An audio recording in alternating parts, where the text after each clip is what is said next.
Assalamualaikum warahmatullahi wabarakatuh. Kisah taubatnya preman yang menjadi ulama, di masa tabi'in. Terima kasih sudah mampir di channelnya Orang Desa Cari Berkah. Sebelum lanjut, silahkan pencet tombol subscribe dan tombol loncengnya, agar Anda orang pertama yang mendapatkan pemberitahuan setiap channelnya Orang Desa Cari Berkah upload video. Kisah taubatnya Malik bin Dinar al-Sami. Malik adalah putra seorang budak berbangsa Persia dari Sijistan, Kabul, dan menjadi murid ulama tabi'in Hasan al-Basri. Beliau termasuk sebagai ahli hadis sahih, dan merawikan hadits dari tokoh-tokoh ulama, di masa lampau, seperti Anas bin Malik dan Ibnu Sirin. Malik bin Dinar juga dikenal sebagai seorang kaligrafer Al-Quran. Beliau wafat sekitar tahun 130 Hijriah, atau 748 Masehi.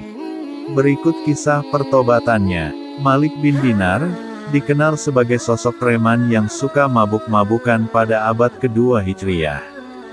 Hampir segala macam kemaksiatan dikerjakannya, hingga akhirnya hidayah Allah datang menghampirinya.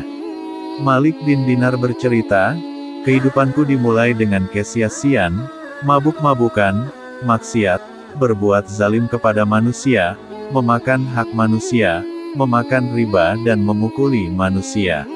Kulakukan segala kezaliman, tidak ada satu maksiat melainkan aku telah melakukannya. Sungguh sangat jahat hingga manusia tidak menghargaiku karena kebejatanku."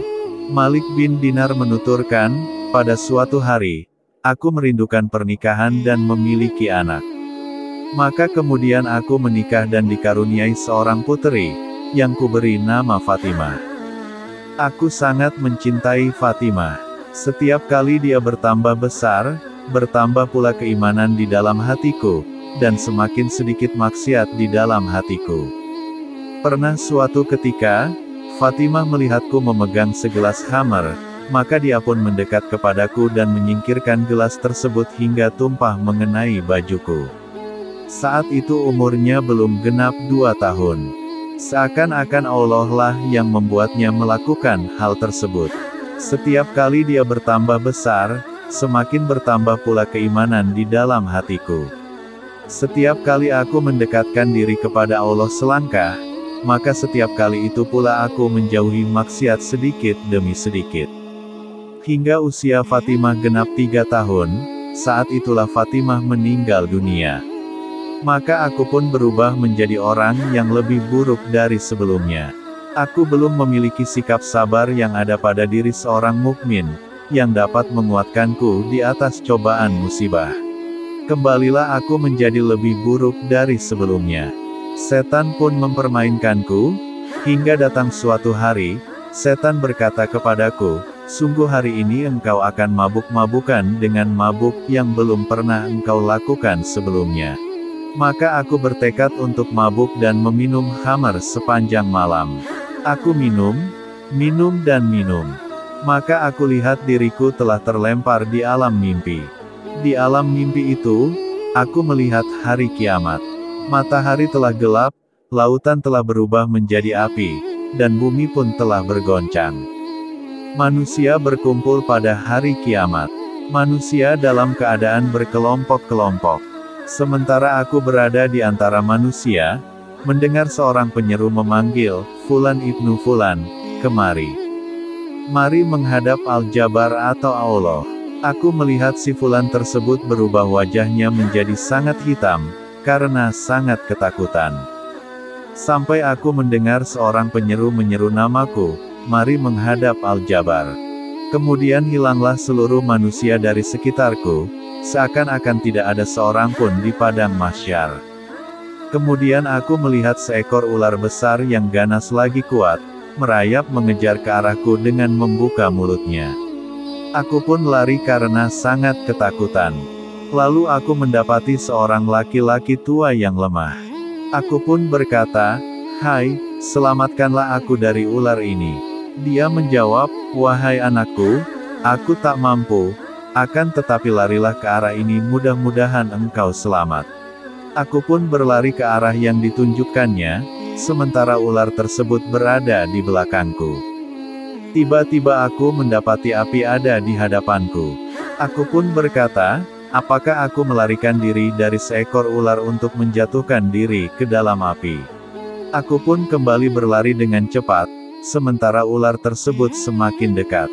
Aku kembali kepada lelaki tua yang lemah tersebut, dan berkata, demi Allah, wajib atasmu menolong dan menyelamatkanku. Maka dia menangis karena iba dengan keadaanku seraya berkata, aku lemah sebagaimana engkau lihat, aku tidak mampu melakukan sesuatu pun, akan tetapi larilah ke arah gunung tersebut, mudah-mudahan engkau selamat. Aku pun berlari menuju gunung tersebut, sementara ular akan mematukku. Kemudian aku melihat di atas gunung itu terdapat anak-anak kecil, dan aku mendengar semua anak tersebut berteriak, wahai Fatimah, tolonglah ayahmu, tolonglah ayahmu. Selanjutnya aku mengetahui, bahwa dia adalah putriku. Aku pun berbahagia, bahwa aku mempunyai seorang putri yang meninggal pada usia 3 tahun, yang akan menyelamatkanku dari situasi tersebut.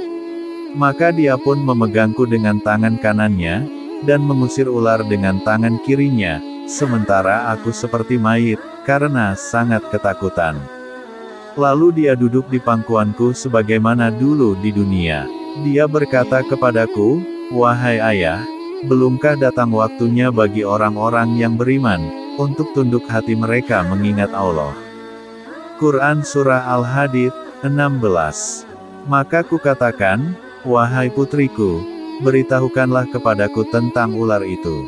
Dia berkata, itu adalah amal keburukanmu, engkau telah membesarkan dan menumbuhkannya, hingga hampir memakanmu.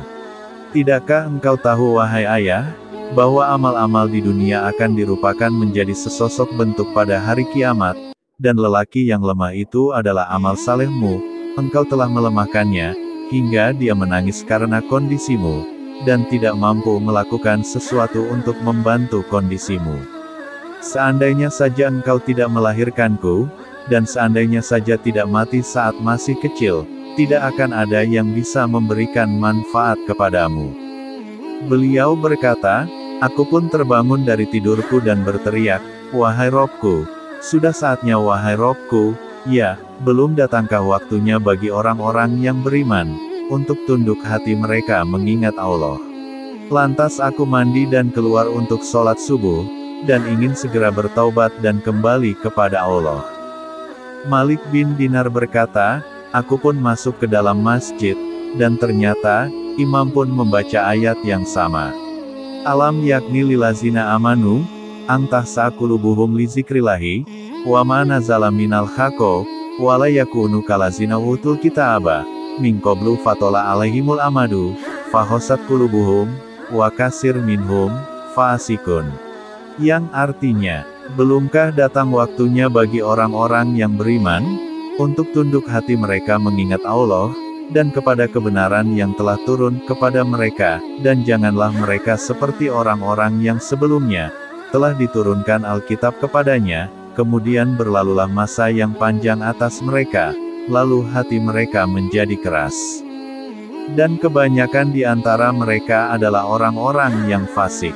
Quran Surah Al-Hadid, 16. Menjadi ulama Basrah. Itulah kisah tobatnya Malik bin Dinar. Beliau kemudian menjadi salah seorang imam generasi tabi'in, dan termasuk ulama Basrah abad kedua Hijriyah. Beliau dikenal selalu menangis sepanjang malam dan berkata, ya ilahi, hanya engkaulah satu-satunya zat yang mengetahui penghuni surga dan penghuni neraka, maka yang manakah aku di antara keduanya ya Allah, jadikanlah aku termasuk penghuni surga, dan jangan jadikan aku termasuk penghuni neraka. Malik bin Dinar bertaubat, dan dikenal setiap harinya selalu berdiri di pintu masjid, berseru, wahai para hamba yang bermaksiat, kembalilah kepada penolongmu, wahai orang-orang yang lalai, kembalilah kepada penolongmu, wahai orang yang melarikan diri dari ketaatan, kembalilah kepada penolongmu, penolongmu senantiasa menyeru memanggilmu di malam dan siang hari. Dia berfirman kepadamu, barang siapa mendekatkan dirinya kepadaku 1 jengkal, maka aku akan mendekatkan diriku kepadanya satu hasta. Jika dia mendekatkan dirinya kepadaku satu hasta, maka aku akan mendekatkan diriku kepadanya satu depa. Siapa yang mendatangiku dengan berjalan, aku akan mendatanginya dengan berlari kecil. Aku memohon kepada Allah, agar memberikan rezeki taubat kepada kita. Tidak ada sesembahan yang hak selain Engkau, Maha Suci Engkau, sesungguhnya aku termasuk orang-orang yang zalim. Sumber: Kitab At-Tawabin Ibnu Qudamah. Baca juga, dua versi tentang pertobatan Malik bin Dinar yang dramatis. Itulah sepenggal kisah pertobatan Malik bin Dinar, versi pertama. Semoga kita termasuk orang-orang yang memiliki mahabbah terhadap para waliullah, ulama, habaib, kiai dan para guru, sehingga kita selalu mendapatkan keberkahan, kebahagiaan, keselamatan, dan keridhaan Allah Subhanahu wa Ta'ala. Amin. Assalamualaikum warahmatullahi wabarakatuh.